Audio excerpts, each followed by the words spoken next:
సమూయేలు మొదటి గ్రంథము 2వ అధ్యాయం 25వ వచనం.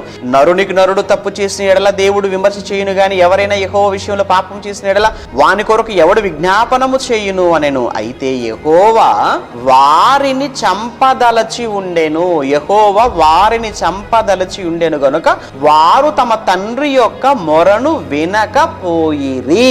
ఆ పదం చూడండి ఎంత క్లియర్గా ఉందో.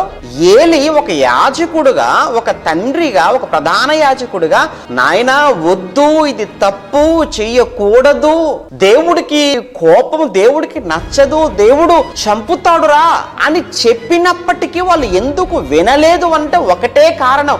ఏంటా కారణం అంటే దేవుడు ఆల్రెడీ వాళ్ళని చంపడానికి డిసైడ్ అయిపోయాడు.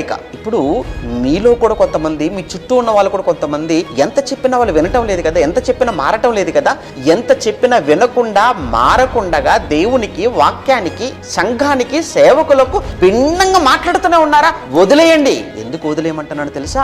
ఆయన డిసైడ్ చేశాడన్నమాట వాళ్ళకు.